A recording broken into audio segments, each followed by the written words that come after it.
Hi everybody. Today we have a napkin art journal tutorial for you, and we're going to be creating a vintage background using GREIGE. So I'm starting on my 9 by 12 Canson Mixed Media art journal page that I've taken out of the coils, and I am going to collage down an assortment of vintage printables. Now I store them in these plastic envelopes, and I've just got bits and bobs, little pieces of them, and I just put all the excess in there, and then it's at the ready. So as I start collaging this down, I do not have a plan for this page. Nothing is in mind. I just needed to create.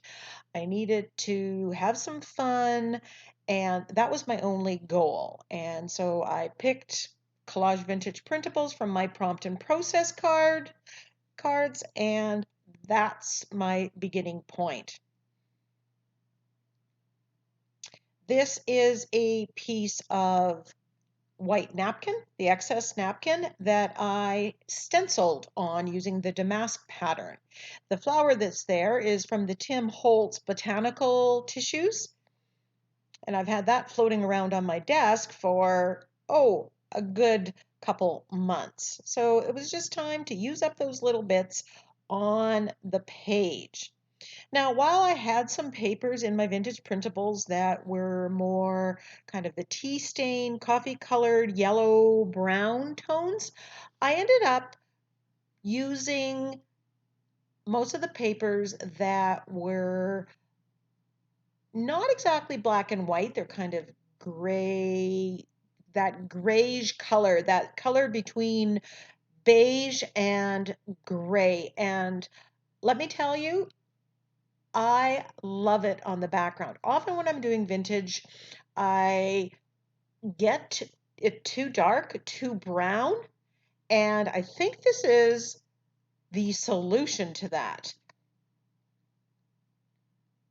So right now I'm just putting down some pattern. This is going to add texture whenever I overlap. And my goal is that some of this is going to show through into the final project. But I never really know how much is going to come through until I go through the entire process. Sometimes it just ends up adding a whole lot of texture and it shapes the next decision. But in this case, we do see a lot of it. I go and look for a focal point and I come across this Hummingbird dance napkin that comes from NinnysNapkins, and I'll put a link to her store down in the description box. All the stencils and many mixed media supplies that I use, you can purchase at NinnysNapkins. So check it out.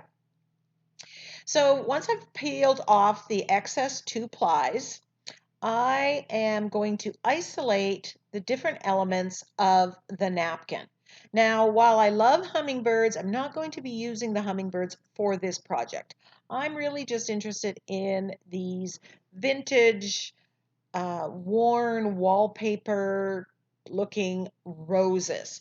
So I'm just using my liner brush and water to water cut these elements out. When I start, I don't get every little last bit, but I will take more out after I've isolated the bigger pieces. And you'll see what I mean. By taking out these elements, it allows me to move them around the page and figure out how I want to use the elements. So here I am taking out more of the background. I don't want that background. I have my own background. So I'm just using the water brush, my liner brush with water, and just ever so slowly, little by little, getting out the excess.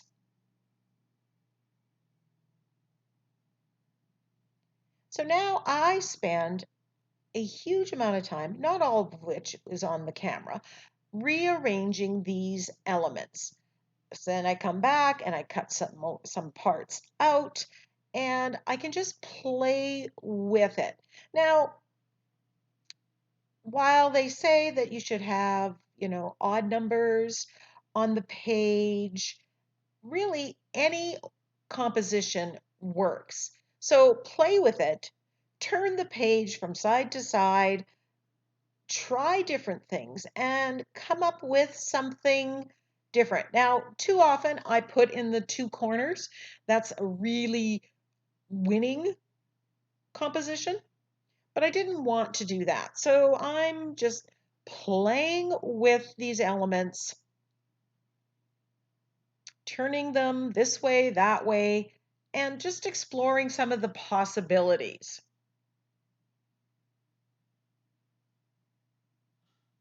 And I just want you to know that even though I've done however many pages, I still spend a lot of time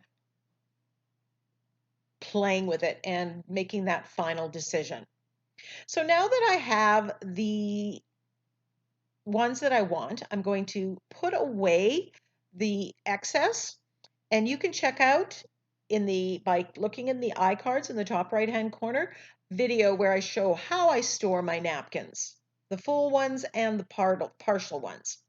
So now that I have an idea of my focal image and the composition, I want to add some more texture to the background. So I grabbed this Harlequin stencil from the Crafter's Workshop, and I'm putting through TCW, the Crafter's Workshop, light and fluffy modeling paste. And I put that in 3 different areas. And it's really hard to see right here, but it adds some wonderful texture to the end. Then I grabbed this stencil, this striped mandala stencil, and I'm just using the center portion of it. And again, I'm putting 3 of these down. Now, sometimes I don't want texture underneath my napkin. Here I don't mind. I'm wanting that texture. Once that's dry, I grab some unbleached titanium and white gesso. I'm using a makeup sponge and I'm colorizing my background. I want to keep this light. And with the colors of the collage papers that I used, this is coming out to get that greige color. And you can see that while I am knocking back some of the elements from those collage papers, you can still see a lot of it peeking through. And if you want to see more, just grab a baby wipe or damp cloth and wipe it back.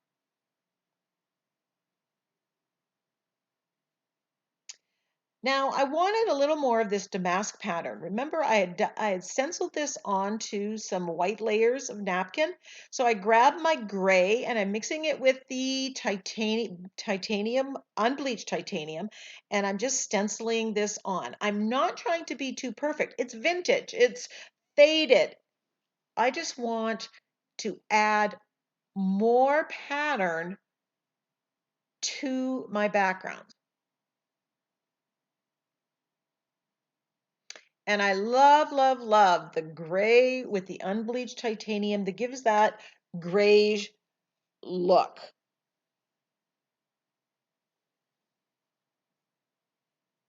So if you haven't given that a try, give it a try. It just, oh, makes me happy.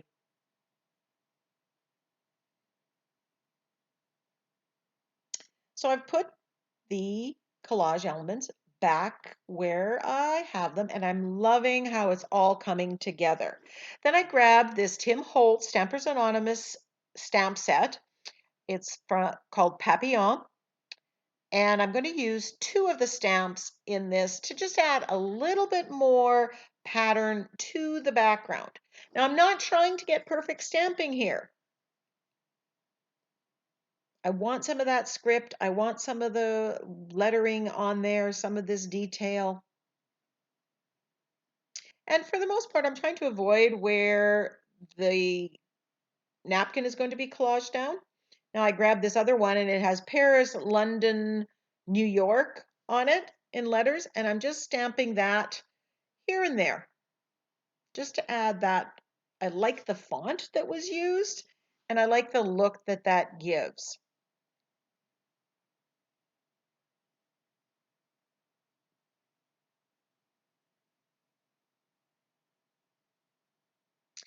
Now that that's all dry, I'm taking my fluid matte medium, putting it under and on top. Now I'm using my glue brush that is all tattered and torn and very hard, which is a bit of a mistake because you'll see right about now I rip the napkin. Remember, when you are gluing the napkin down and you wet it, it becomes very fragile. I'll show you how I fix that in a bit.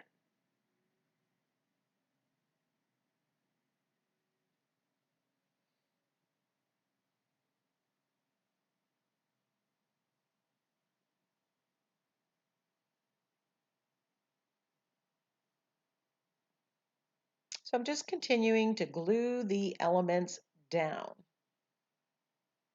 So to avoid ripping it in the first place, use a soft brush, not your glue brush that I'm doing. So do as I say, not as I do.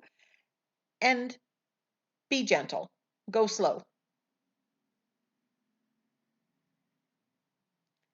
Now, if, like me, you have an oops, here's how you fix that tear. Now, on this napkin, there were pink parts that weren't part of the flower. So I'm just ripping a part of that and just piecing it right on top. You could also have cut out a part of the other flower from the napkin. Remember, you have 4 different pictures of it and piece it in. Or you could use paint and just paint it in. Put a little bit of white gesso and then paint. So 3 ways to fix it. I went with the simplest one. Now, remember the texture I put with the modeling paste? I want to bring that out. So I'm getting some alizarin crimson with mixing it with the titanium, unbleached titanium, and I'm rubbing it over some of the modeling paste areas. Not all.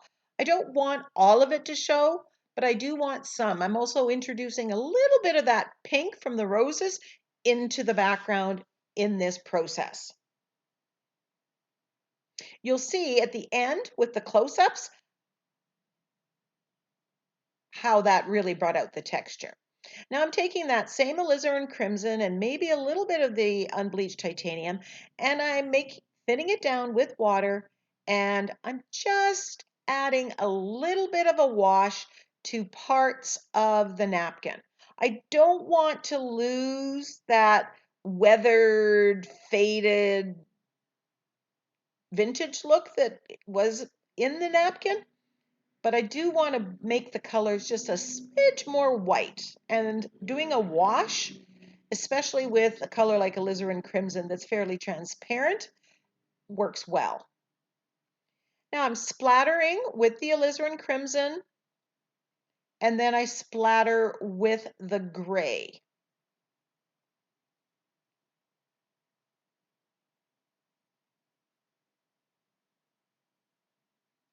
And I just take water and I water down the paint to get it to splatter, and I use a fan brush.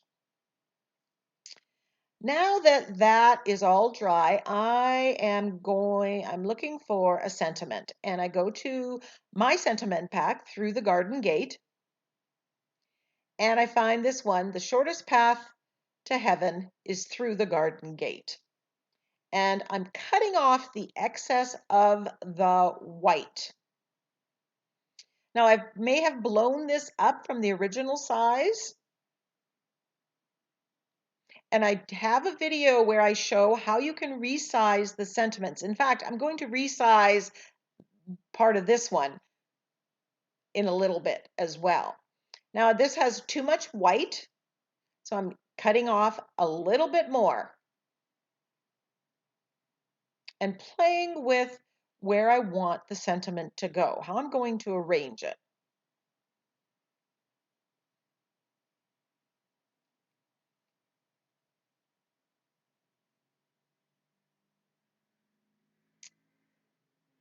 I can cut apart words however I see fit.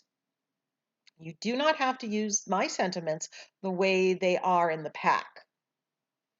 Now, That was too small, so I blew up the word garden gate and I bubble cut around it, and it just fits the scale much better. So there's something else you can do. I just put that on my copier, copied it, and I think I blew it up 150% to get the word garden gate a little bit bigger. Now, if I was doing this on a canvas or in a wood panel, I would have printed these out onto tissue paper that I would then glue down and would go fairly translucent, and I wouldn't have the white there. Now, because I had just printed this out and I didn't really give it time to dry, even though it's a laser printer, some of it faded or came off when I put the medium on. So I'm just using watered down black paint and going over. Now I made an owie here, so I grab my baby wipe and I remove it. And the reason I'm able to remove it because I had coated it with the fluid matte medium, and that gives a bit of a resist and it gives you a little bit of playtime to fix any mistakes.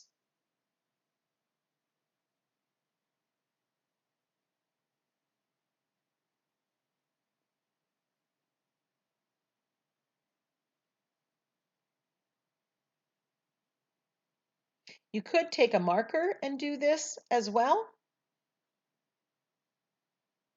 Make sure you clean your liner brushes. It's really important, or they will start to um, build up gunk in there. Now I'm edging the page, and here I'm using a woodless charcoal pencil.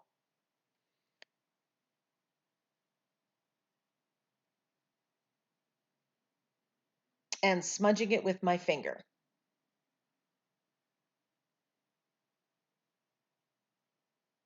Because I'm using charcoal here, if I was going to varnish this, I would have to put on a spray sealer first to set it, or it'll smudge. Now I'm using my black Posca pen and I'm just outlining the sentiment. Now remember, I have a lot of texture on the page, so I have to be careful because it's not going to be just as easy as making a smooth line.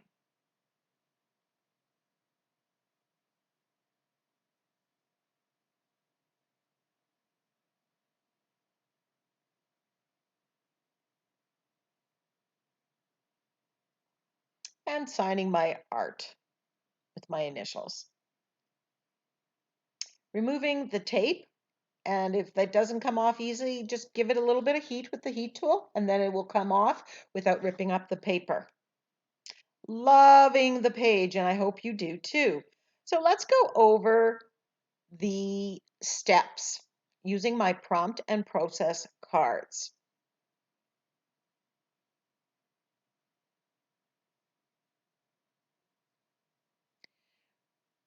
We started off by collaging vintage printables and designer tissue paper that I made.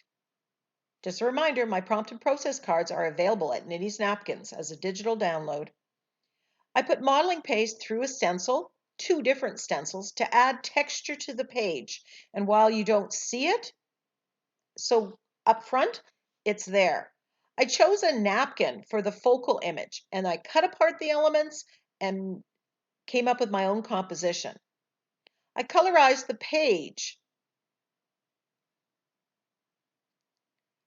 Then I came back and I stenciled and I stamped some more pattern into the background to make it interesting.